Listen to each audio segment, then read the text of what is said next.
Di bulan pertama ini, tema untuk Januari adalah persembahan hidup bagi setiap kita anak-anaknya. Saya mengambil tema untuk ibadah doa malam Selasa ini adalah kemenangan generasi Kristus. Ya, kita ini adalah generasi Kristus yang diurapi. Sebelum kita belajar bersama, kita harus tahu ya bahwa ke depannya ini dengan waktu yang masih Tuhan berikan, itu kita harus lebih lagi serius dengan Tuhan. Karena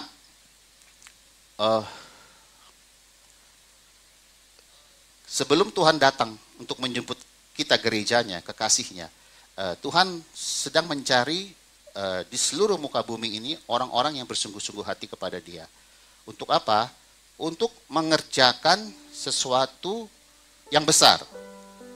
Dan ini proyek bukan proyek manusia. Ini adalah proyek Allah Bapa kita sendiri yang di surga. Ya. Kita akan ambil satu pembelajaran dari Perjanjian Lama, yaitu kitab Yosua. Yosua 1 ayat 1 sampai 9. Saya minta tolong Pak Hendro siapkan. Kita nggak keluar kemana-mana, cuma adanya di Yosua 1 ayat 1 sampai 9. Mungkin kalau ada ayat referensi ya sedikit ya sih, nggak banyak. Yosua 1 ayat 1 sampai 9. Firman Tuhan. Sesudah Musa hamba Tuhan itu mati, ya, penekanannya adalah mati. Berfirmanlah Tuhan kepada Yosua bin Nun, abdi Musa itu demikian. Stop. Yosua adalah abdi atau pengikut atau hamba dari Musa.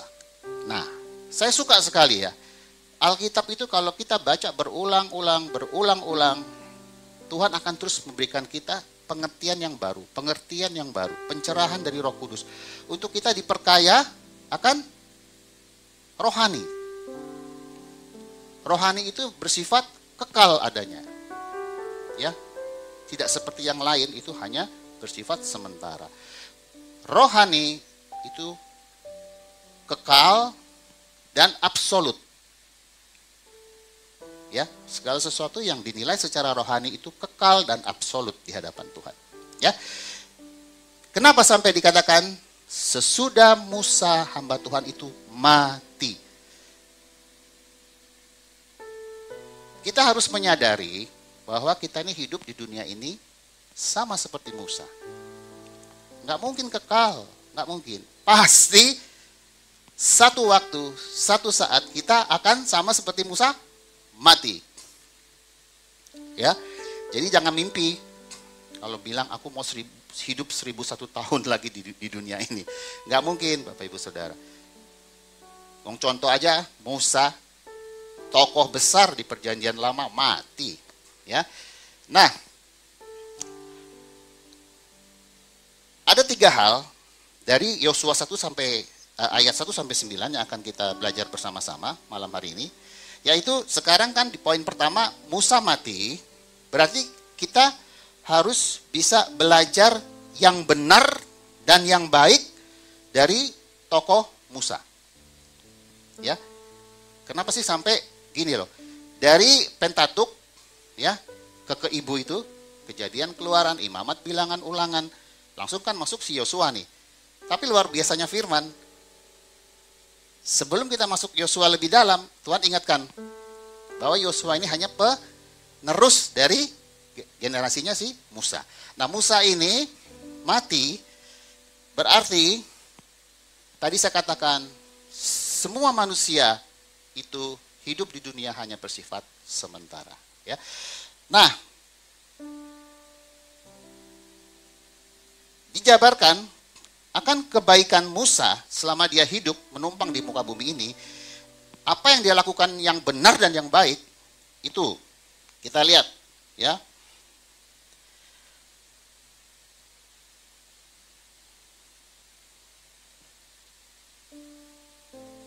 Kehidupan Musa itu luar biasa.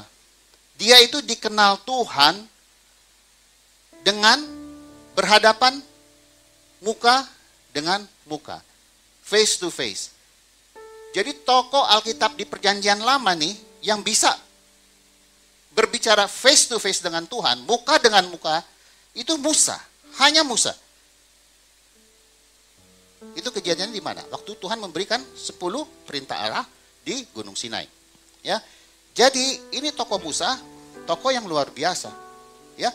Bisa dikatakan adalah tokoh Alkitab Perjanjian Lama yang kita lihat nantinya di Perjanjian Baru dia dimunculkan kembali, ya. Jadi Musa ini kelebihannya yang Tuhan berikan kepada dia, satu, dia memenuhi panggilan untuk melayani secara pribadi, ya, untuk menyelamatkan satu bangsa pilihan, yaitu Israel. Ya, dia mau meresponi panggilan Tuhan, panggilan Allah untuk hidupnya, ya. Dan dalam mengambil satu respon untuk mau memenuhi panggilan Allah, dia harus meninggalkan kehidupannya yang nyaman. Diawali dari mana? Dia ini kan diangkat oleh putri Firaun untuk menjadi anaknya kerajaan, jadi pangeran. Hidup nyaman di kerajaan, tapi karena dia tahu bahwa sesungguhnya tempat dia bukan di istana raja, akhirnya singkat cerita dia dibuang atau dia melarikan diri karena dia kasusnya membunuh, ya. Ketahuan dia membunuh salah satu mandor atau pekerja dari kerajaan istana yang dibunuh oleh orang Israel pada saat itu. Bertengkarlah di antara mereka. Jadi si Musa ini lari ke padang gurun dan menyendiri di situ sampai bisa berkeluarga selama 40 tahun. Nah, tapi singkatnya begini, bahwa dia dalam kehidupan yang nyaman, akhirnya di ujungnya dia mau meresponi panggilan Allah. Ya, meresponi panggilan Allah. Itu penting bagi setiap kita. Ya. Karena kita pun sama seperti tokoh-tokoh Alkitab lainnya. Ya. Bagi setiap kita, ya, yang sudah mengenal Kristus, makanya saya akan kasih judulnya Kemenangan Generasi Kristus. Kita pun juga pasti ada panggilan masing-masing secara pribadi. Ya, yang harus kita tahu itu, apa Tuhan panggilan saya untuk bekerja di ladangmu. Nah, poin pertama, dia memenuhi panggilan surgawi untuk melayani, menyelamatkan satu bangsa pilihan, ya, dengan dapat meninggalkan kehidupan yang nyaman. Itu adanya di Keluaran 4 ayat 18, tapi nggak usah, ya, pokoknya itu ada ayatnya. Sampai dia berkata kepada Tuhan, dia mau untuk melakukan apa yang menjadi perintahnya Tuhan untuk hidupnya secara pribadi. Kedua, dikatakan Musa setia dalam segenap rumah Allah sebagai pelayan, sebagai hamba. Ya, itu ada di Bilangan 12 ayat 7. Ya, di sini menyatakan bahwa Musa berperan sebagai hamba yang setia dalam memimpin umatnya. Ya, yaitu dari perjalanan Mesir, ya, menuju ke tanah perjanjian. Ya, yang penuh dengan susu madunya dikatakan, ya. Jadi dikatakan Musa setia dalam segenap rumah Allah sebagai pelayan, hamba. Nah, bagaimana dengan kita? Kita berada di rumah Tuhan, ya, sebagai pelayan. Apakah kita memiliki hati hamba di hadapan Tuhan? Karena banyak orang ada di rumah Tuhan sebagai pelayan Tuhan, apapun itu pekerjaannya di rumah Tuhan sebagai pelayan Tuhan, tetapi hatinya tidak menghamba. Malah dia yang menjadi tuan atas Tuhannya. Terbalik gitu, ya. Nah, di sini dikatakan poin kedua, Musa setia dalam segenap rumah Allah sebagai pelayan. Dikatakan di Bilangan 12 ayat 7, ya. Nah, dia yang memimpin umat Allah dalam perjalanan dari Mesir menuju tanah perjanjian, ya. Mesir berbicara tentang perbudakan, ya. Tanah perjanjian menggambarkan suatu kehidupan yang berkelimpahan di dalam Tuhan. Kalau dibilang banyak susu dan madunya. Lah, kalau kita tarik di perjanjian baru, yaitu gereja Tuhan, ya, referensinya ada. Benang merahnya ada. Sama. Ya. Kita ini, ya, sudah dipisahkan dari dunia ini, ya. Dunia yang penuh dengan dosa, ya, yang diperbudak dengan si iblis. Ya, kita sudah dipisahkan dan sedang menuju ke Yerusalem baru. Kalau dulu bangsa Israel dari Mesir menuju ke tanah perjanjian, tanah Kanaan, kita sekarang sudah dipisahkan dari dunia ini, sudah keluar dari Mesirnya dunia yang penuh dengan perbudakan dosa, dibawa menuju ke tanah perjanjian Yerusalem baru. Begitu ya. Jadi jelas di sini bahwa gambarannya dengan gereja Tuhan yang hidup di perjanjian baru, ya, Musa selalu melakukan tepat seperti yang Tuhan perintahkan. Saya ulangi, Musa selalu melakukan tepat seperti yang Tuhan perintahkan. Nah, berarti saya bisa mengambil kesimpulan bahwa gereja Tuhan, ya, kita ini kan gereja Tuhan, generasi Kristus. Kita pun juga ngikut Yesus, jangan asal-asalan. Kita pun harus memiliki kerinduan sama seperti Musa untuk bisa melakukan tepat seperti yang Tuhan mau, yang Tuhan perintahkan atas setiap kehidupan kita. Setiap pribadi kita warnanya beda-beda. Makanya manusia itu dibilang unik. Kenapa manusia unik? Karena dia punya talenta tersendiri. Masing-masing ada, khusus dari Tuhan. Entah itu talenta, kemampuan, atau karunia roh, itu pasti ada setiap kita dan itu berbeda-beda adanya. Makanya kita ini beda warna. Tapi kalau disatukan, itu menjadi satu perpaduan yang solid dan harmonis di hadapan Tuhan. Diikat dengan kasih Bapa yang sempurna. Ya. Poin kedua, jadi tadi poin pertama, Musa meresponi panggilan Allah dan dia bekerja di rumah Tuhan sebagai pelayan yang setia, memiliki hati hamba. Ya. Poin ketiga, Musa dikatakan lembut hatinya. Musa memiliki hati yang lembut. Nah, kalau ini kita coba lihat di Bilangan 12, boleh Pak Hendro. Bilangan 12 ayat 3. Kalau hati yang lembut saya mau buka nih, karena hati penting banget buat kita. Lembut hatinya. Bilangan 12 ayat 3. Adapun Musa adalah seorang yang sangat lembut hatinya, lebih dari setiap manusia yang di atas muka bumi. Kenapa saya suruh tampilkan ayat ini? Hati itu berbicara tentang sifat karakter seseorang. Kalau hati kita belum beres di hadapan Tuhan, pasti bisa dibaca. Makanya Musa dikatakan lembut hatinya, itu menyatakan bahwa orang yang mudah diajar, yang mudah dididik dengan kebenaran firman. Diajar, dididik harus dengan firman. Oh, kita hidup karena firman. Kita hidup ditopang karena firman. Jadi dididik dan diajarnya oleh siapa? Ya firman. Jangan lari kemana-mana. Didikan dunia gak ada artinya. Firman yang membuat kita semua berhasil dalam segala sesuatu, apa yang sudah Tuhan tetapkan untuk kita kerjakan. Begitu. Jadi hati yang lembut itu menyatakan bahwa orang mudah diajar dan dididik dengan kebenaran firman. Ya, coba kalau kita versus bandingkan dengan Firaun. Ayo. Firaun itu memiliki dikatakan hati yang keras. Kenapa sampai dia memiliki hati yang keras? Karena dia hidup di dalam kenyamanan dunia. Mesir ini kan berbicara tentang dunia. Pada saat itu ya, di zamannya Musa. Kenyamanan di dalam dosa. Dan Firaun tidak mengenal Tuhan Allah yang benar. Yaitu Allah bangsa Israel pada saat itu. Allah Abraham, Ishak dan Yakub. Makanya hatinya keras. Ya.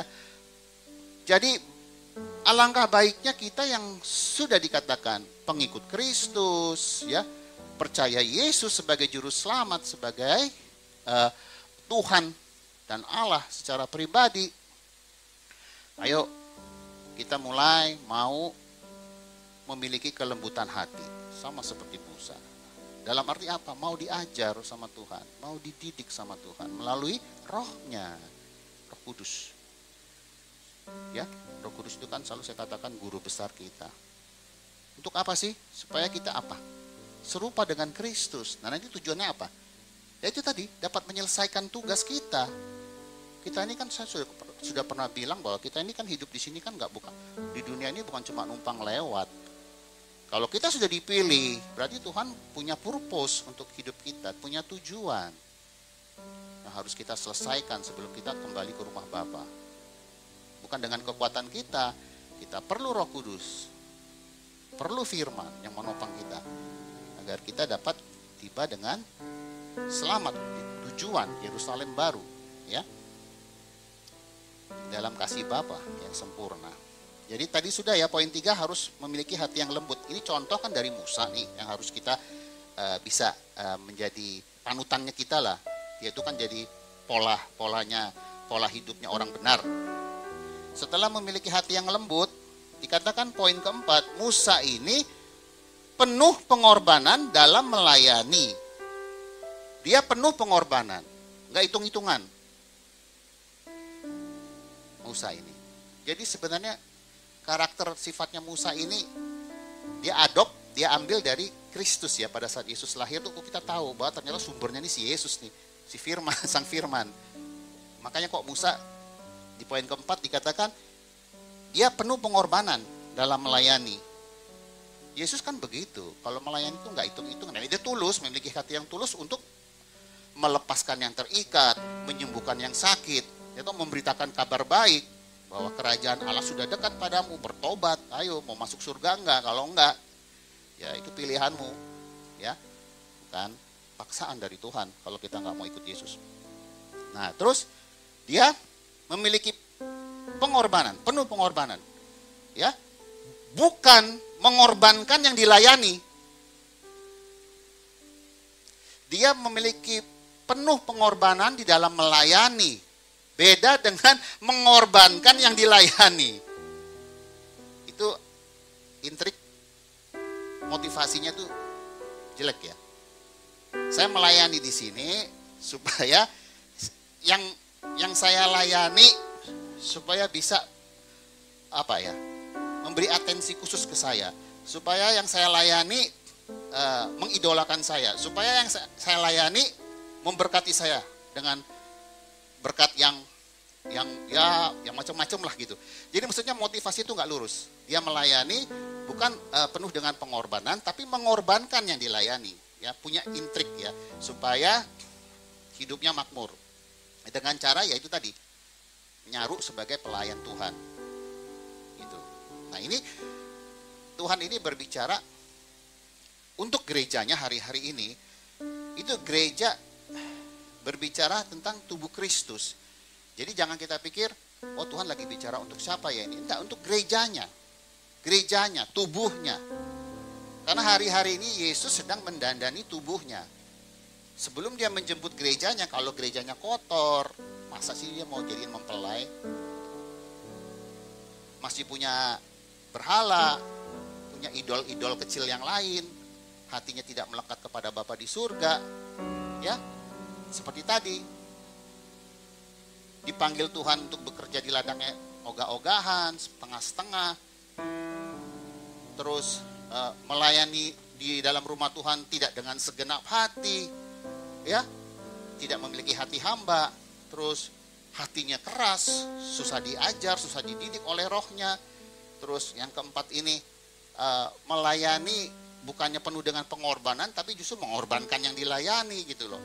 Urusan mereka mau masuk surga atau neraka itu bukan urusan saya. Yang penting apa yang saya mau itu saya dapat. Nah itu berarti mengorbankan yang dilayani. Ya, kebalik gitu maksud saya. Nah Tuhan itu sedang duka dalam keadaan seperti ini melihat gerejanya. Ya, bahkan saya melihat bahwa itu ada pecut gitu. Maksudnya gini loh, Aduh, apakah harus aku pecut ya? Supaya sadar gitu loh. Wes nggak sadar-sadar. Nggak ada takut-takutnya sama Tuhan. Karena apa? Masih mengizinkan ininya berbicara nih. Daging. Tuhan tuh ngomong sama saya. Mau nggak engkau belajar untuk mematikan kedaginganmu? Jangan izinkan dagingmu berbicara sedikit pun di hadapanku. Kan sulit ya, pasti susah lah, itu proses. Dan prosesnya itu nggak sebentar, sebulan 2 bulan nggak. Saya itu tahunan. Itu sampai saat gitunya Tuhan ngomong ke saya tuh, jangan izinkan dagingmu berbicara sedikit pun. Karena itu nggak kekal. Yang kita bawa ke surga kan cuma roh jiwa kita. Tubuh kita kan nanti akan diganti dengan tubuh kemuliaan. Ini nggak ada. Beni yang kayak gini tuh nggak ada di surga. Tubuh saya itu nanti tubuh kemuliaan. Tubuh kalian semua, Bapak Ibu yang saya kasih juga tubuh kita semua tubuh kemuliaan. Bukan seperti yang kita kenal sekarang ini, nggak, beda. Makanya jangan izinkan daging kita untuk berbicara sedikit pun. Itu belajar, ya, nggak mudah seperti saya ngomong begini. Prosesnya tahunan. Terus, sudah, poin kelima, Musa menyelesaikan pelayanannya sampai finish, selesai. Itu ada di Ulangan 34 ayat 4 sampai 5, tapi nggak usah Pendro. Ini soalnya agak panjang, dari takutnya sampai jam 9 lagi. Nah, jadi ingat ya, poin kelima, setiap kita biarlah dapat menyelesaikan pelayanan yang sudah Tuhan percayakan kepada kita masing-masing sampai selesai. Finish strong. Sampai garis akhir. Karena apa di Ibrani ngomong nih, kalau lo separuh-separuh, kita separuh-separuh, kita akan mundur. Dan Tuhan katakan, siapa yang mundur gak berkenan bagiku. Hilang kita. Sia-sia ya. Sudah mulai dengan roh, mengakhirinya dengan daging. Gitu. Makanya poin kelima ini juga harus diperhatikan, harus menyelesaikan dengan sampai selesai, garis akhir, finish strong. Ya. Nah, jadi tadi saya katakan bahwa ini adalah kelebihan-kelebihan Musa yang bisa kita contoh. Ya. Karena apa? Tuhan Allah yang sudah memberikan itu semua kepada Musa juga memberikan kepada setiap orang percaya hal yang sama. Hal yang sama maksud saya di sini adalah setiap kita, ya, yang sudah dibereskan hatinya, ya, itu pasti, saya percaya, akan berbuah. Tuhan Yesus katakan, bahkan buah kita itu akan lebat dan tetap. Di Injil Yohanes katakan seperti itu. Kalau kita sudah lahir baru, nanti itu masuk di poin kedua, ya, hidup benar, dipimpin oleh Roh, pasti kita akan berbuah. Buahnya lebat dan tetap untuk kerajaan surga, bukan untuk kita. Masuk ke poin 2. Ayat 2. Poin 2 ayat 2. Jadi ingat ya, tadi ayat 1 sudah ya. Kenapa sampai dijelaskan Musa mati itu luar biasa. Jadi supaya orang nggak lupa bahwa Yosua ini meneruskan tugas yang Tuhan berikan kepada Musa. Kita pun gitu, estafet, ya, dari kakak rohani kita, bapak rohani kita. Nah, bapak rohani kita, kakak rohani kita kan juga dapat dari orang-orang sebelumnya, estafet. Gitu. Nanti kita akan jangan stuck atau stop sampai di kita, terusin ke bawah. Gitu. Jadi saling berkesinambungan. Ayat 2, hambaku Musa telah mati, diulang lagi ya. Jadi harus ingat ya, kita semua ini pasti akan mati. Oh iya, saya mau ingatkan. Musa ini mati bukan mati secara fatal ya, maksudnya masuk ke siksaan begitu ya. Enggak. Dia ini memang tidak diizinkan masuk ke tanah perjanjian oleh Allah. Tapi dia masuk ke kekekalan Firdaus yang nantinya akan sama-sama dengan kita di Yerusalem baru. Gitu. Si Musa ini juga bukannya mati sia-sia ya, dia masuk surga. Akan bertemu dengan kita nanti di alam kekekalan di Yerusalem baru, di rumah Bapa. Sebab itu bersiaplah sekarang. Hambaku Musa telah mati, sebab itu bersiaplah sekarang. Kalau tadi ayat 1 saya penekanannya ke mati, sekarang hambaku Musa telah mati, sebab itu bersiaplah sekarang. Ya, poin kedua mengatakan bahwa sekarang setiap kita harus mau bersedia dan siap menjalani hidup kita di masa sekarang. Jangan nunggu besok. Kalau mau melayani Tuhan itu ya sekarang. Selagi masih ada hari ini, ya hari ini. Ingat ya, Pastor Sam, Pastor Gary selalu ingatkan ke kita jemaatnya, siapa yang tahu waktu kita? Siapa yang akan tahu hari ini, malam nanti terjadi apa atas hidup kita? Kan nggak ada satupun yang tahu. Makanya dikatakan di sini tadi, sekarang. Selagi masih diberi waktu, ya kerjakan apa yang sudah Tuhan percayakan untuk setiap kita. Ya, sekarang berbicara tentang masa di mana kita masih hidup hari ini. Jangan tunda-tunda lagi. Ya, makanya saya catat di sini, jangan sia-siakan waktu yang masih diberikan Tuhan.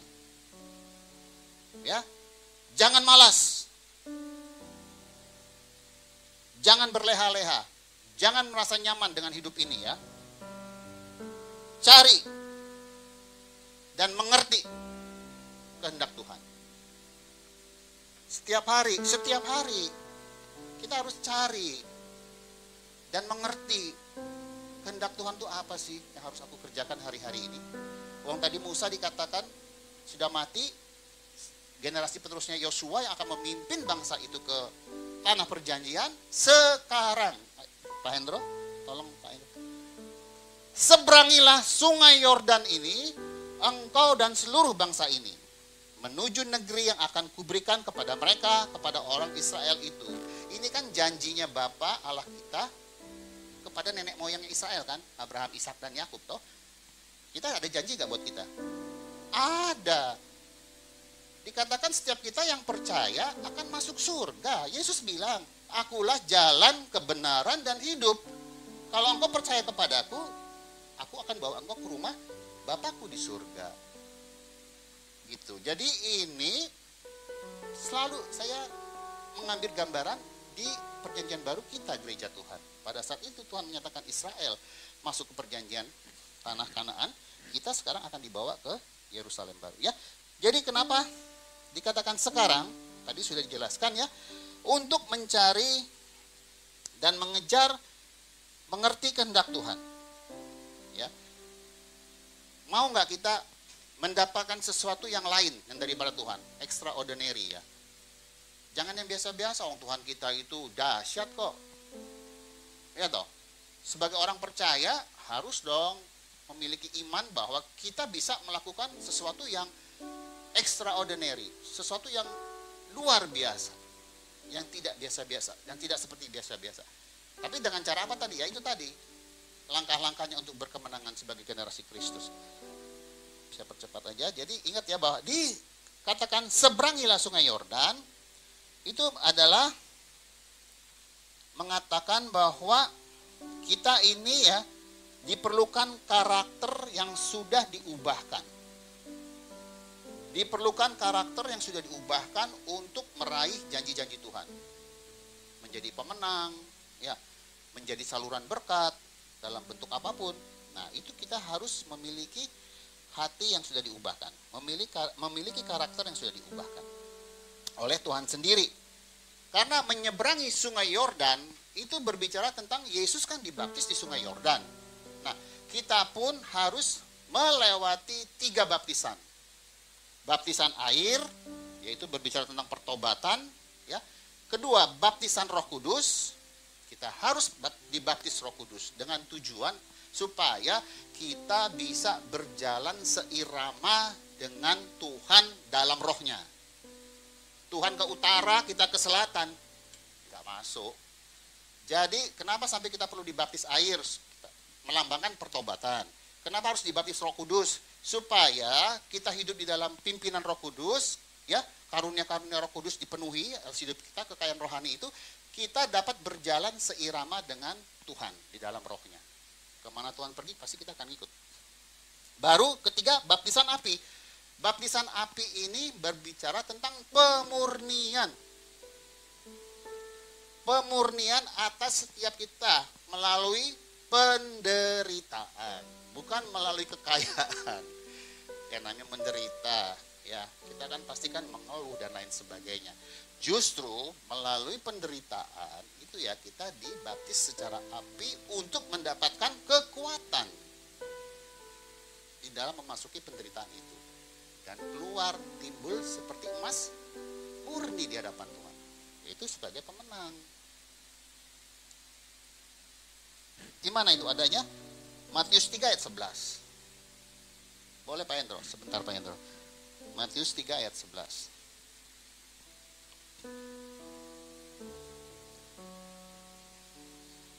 Tuhan.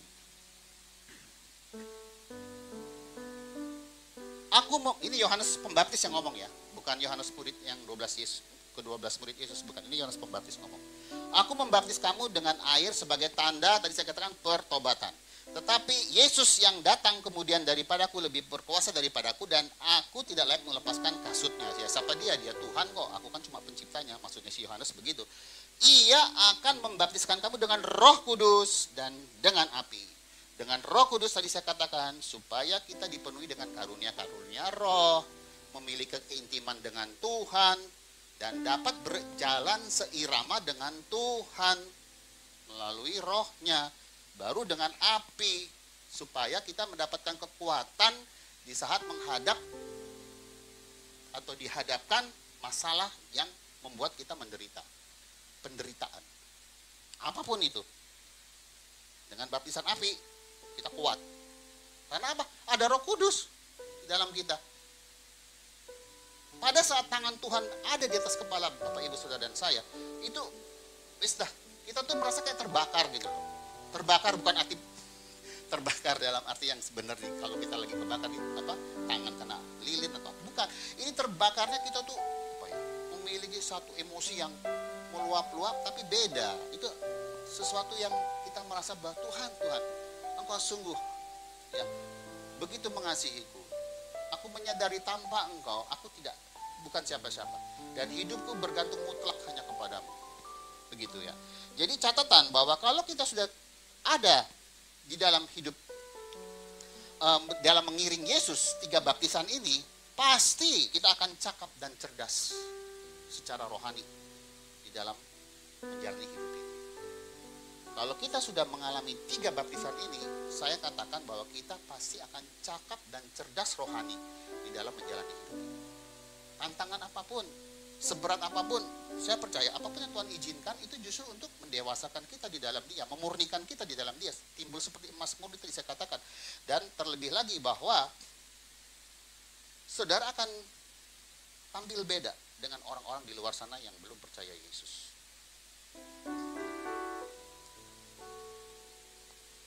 Kita sekarang balik ke Yosua ayat 3 sampai 5.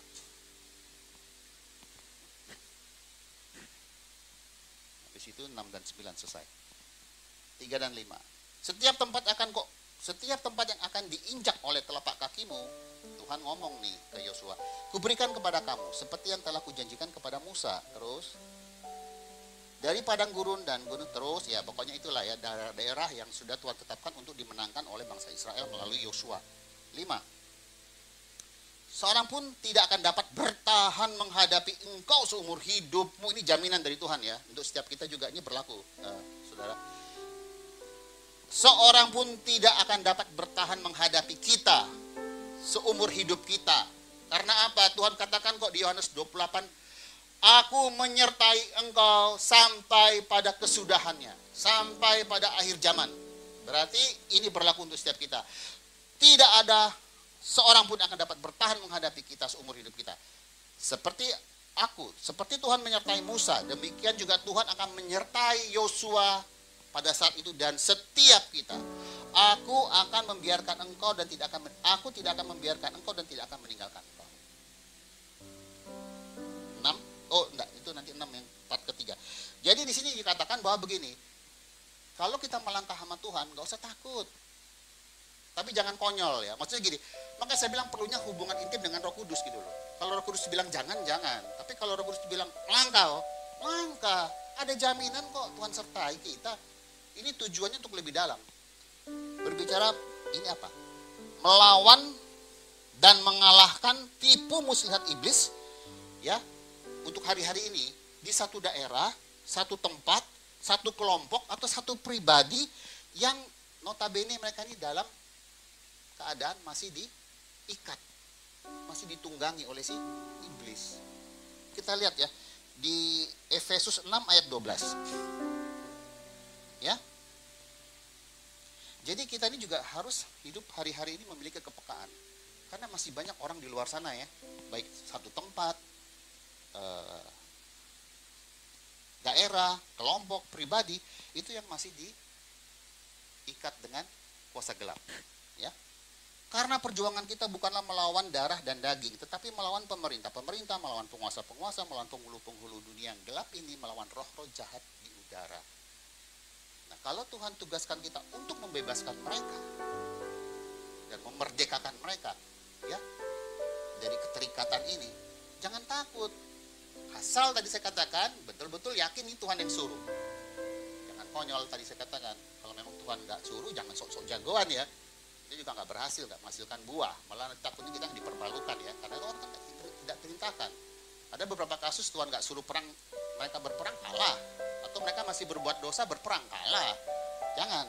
Ini betul-betul kita, ini tingkatannya juga harus lebih dewasa lagi di hadapan Tuhan. Karena apa? Tuhan sudah tentukan untuk mereka ini juga dimenangkan dan diselamatkan untuk kerajaan surga. Ya, siapa? Jiwa-jiwa. Target Tuhan kita tuh siapa sih? Ya manusia. Yesus sampai mau mati di salib ya untuk manusia. Jiwa-jiwa yang harus kita bebaskan, kita selamatkan. Ya, jadi poin ketiga dan kelima itu tadi ayat 3 sampai ketiga, ayat 3 sampai kelima mengatakan bahwa sudah ada jaminan. Setiap kita melangkahkan kaki kita, kalau Tuhan perintahkan, itu pasti kita bawa kemenangan kok buat mereka. Nah, terakhir 6 sampai 9. 6, kuatkan dan teguhkanlah hatimu sebab engkau akan memimpin bangsa ini memiliki negeri yang kujanjikan dengan bersumpah kepada nenek moyang mereka untuk diberikan kepada mereka. 7. Hanya kuatkan dan teguhkanlah hatimu dengan sungguh-sungguh. Diulang 2 kali ya. Bertindaklah hati-hati sesuai dengan seluruh hukum yang telah diperintahkan kepadamu oleh hambaku Musa. Janganlah menyimpang ke kanan atau ke kiri, supaya engkau beruntung kemanapun engkau pergi. 8. Janganlah engkau lupa memperkatakan kitab Taurat ini, tetapi renungkanlah itu siang dan malam, supaya engkau bertindak hati-hati sesuai dengan segala yang tertulis di dalamnya. Sebab dengan demikian perjalananmu akan berhasil dan engkau akan beruntung. Terakhir. Bukankah telah kuperintahkan kepadamu, kuatkan dan teguhkanlah hatimu. Tuhan ngomong ke Yosua nih, janganlah kecut dan tawar hati, sebab Tuhan Allahmu menyertai engkau kemanapun engkau pergi. Diulang-ulang terus ya. Nah, ayat 6-9 itu mengatakan bahwa itu adalah harapan untuk berkemenangan di masa depan. Yang dari Tuhan. Ya, harapan untuk berkemenangan di masa depan. Ayat 6-9. Ya. Percaya, terima janji Tuhan. Ya. Kesimpulannya secara jasmani bahwa kuatkan dan teguhkan hatimu dengan sungguh-sungguh, itu ada satu jaminan, penyertaan Tuhan. Tuhan tidak akan pernah meninggalkan kita sedetik pun. Pasti. Ya. Dan itu secara jasmani ya, kuatkan dan teguhkan tadi dengan sungguh-sungguh, jangan kecut dan tawar hati, itu berbicara jangan bimbang. Jangan ragu. Ya, kalau ngikut Yesus tuh jangan ragu, jangan bimbang. Tuhan sudah mempersiapkan jalan di depan kita untuk kita lalui bersama Dia. Siapa yang berani musik kita? Kalau kita tetap dalam hadirat Tuhan, wah, siapapun gak bisa usik kita. Mereka akan berurusan dengan Tuhan kita dan mereka akan hancur berkeping-keping dalam hadirat Tuhan untuk masuk nembus ke kita gitu loh. Jadi gak perlu takut. Makanya kan Yosua dikatakan, kuatkan dan teguhkan hatimu. Jangan kecut dan tawar hati. Maksudnya jangan bimbang lah, wis ta, aku ini Allahmu. Mana sih iman percayamu kepadaku? Begitupun kita. Tuhan hari-hari ini sedang ngomong seperti itu. Jangan takut menghadapi masa depan. Loh, ada aku di sana. Aku sudah prepare the way. Aku sudah persiapkan jalan untuk kita bisa lalui bersama Yesus. Gak usah takut. Dunia ini mau gonjang ganjing, Tuhan sudah janji kok. Aku tetap menyertai kok. memberkati engkau, memelihara engkau. Ya, nah itu secara jasmani ya. Jadi kemanapun kita pergi, dimanapun kita berada, ada kuasa urapan yang supranatural selalu menyertai kita. Dan kita harus tahu ya, dimanapun kita saja berada atau diutus Tuhan, dimanapun saja kita pergi, itu kita sedang membawa hadirat Tuhan. Hadirat Tuhan itu kita bawa sama-sama kita. Tadi saya bilang, orang mau nyentuh hadirat Tuhan, musuh kita lewat. Bukan kitanya jago, bukan. Kita memiliki Allah yang perkasa, luar biasa. Itu secara jasmani. Secara rohani, kesimpulannya dari ayat 6 sampai 9, ya.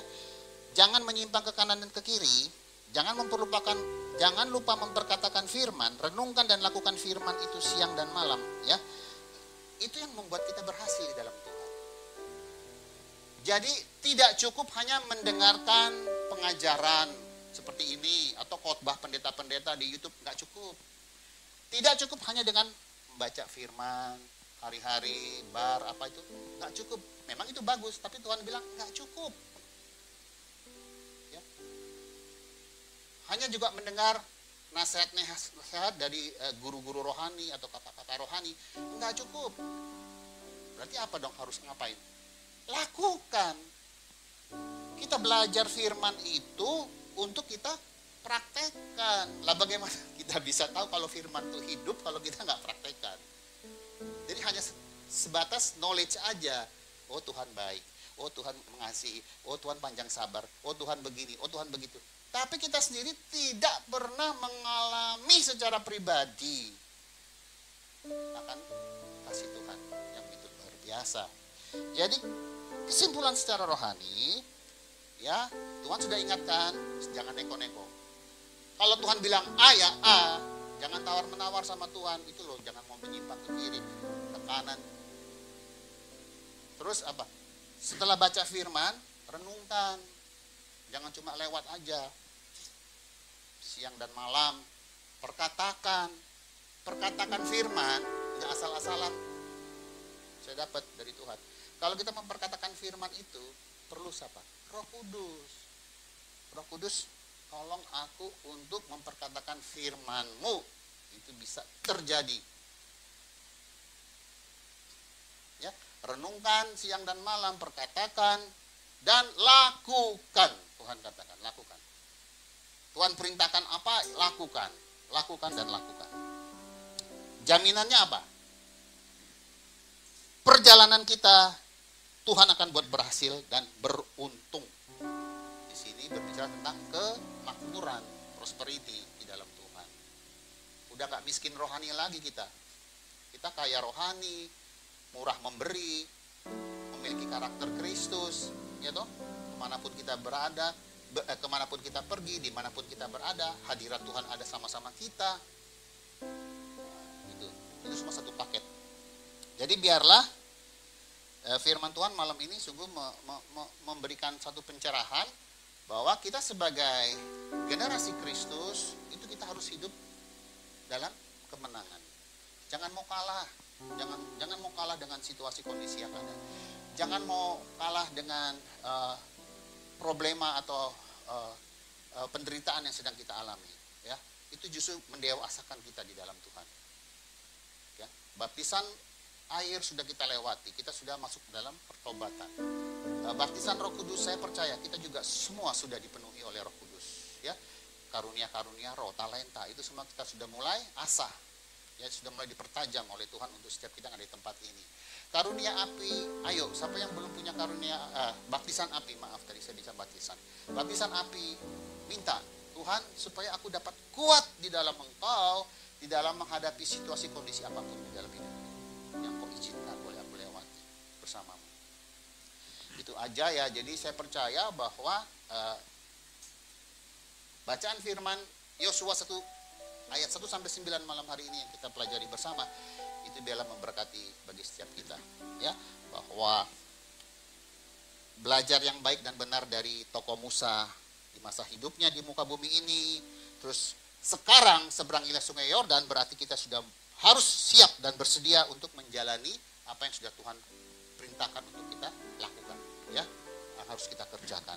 Terus setelah itu, kalau kita sudah sungguh-sungguh melakukan itu semua dengan memiliki hati hamba, ya, dan lain sebagainya tadi, seperti karakter yang Musa miliki, percaya bahwa harapan berkemenangan di masa depan itu pasti menjadi bagian setiap kehidupan kita.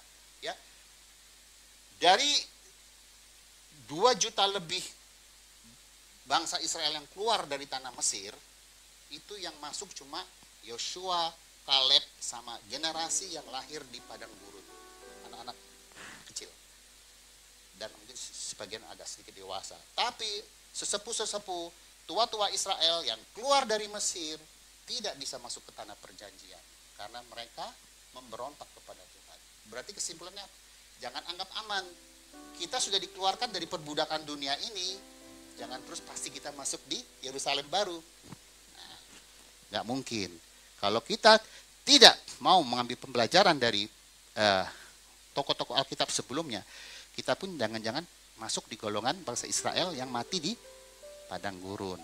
Ya, diharapkan gereja Tuhan sadar bahwa harus mengambil sikap yang benar hari-hari ini, bahwa saya percaya Tuhan sedang serius untuk mendandani, menata gerejanya, yaitu tubuhnya sendiri, di mana dia adalah kepala kita. Ya, Tuhan memberkati. Satu hal lagi saya tutup bahwa begini. Ini roh saya ya, saya mengatakan bahwa begini. Sesungguhnya Tuhan itu sudah berdiri di ambang pintu. Dan dia tidak bisa lagi menunda kedatangannya. Tinggal tunggu perintah Bapa di surga, jemput gerejamu, gerejaku, kekasihmu, terjadi itu pengangkatan. Jadi maksud saya, ayo seperti tadi pujiannya,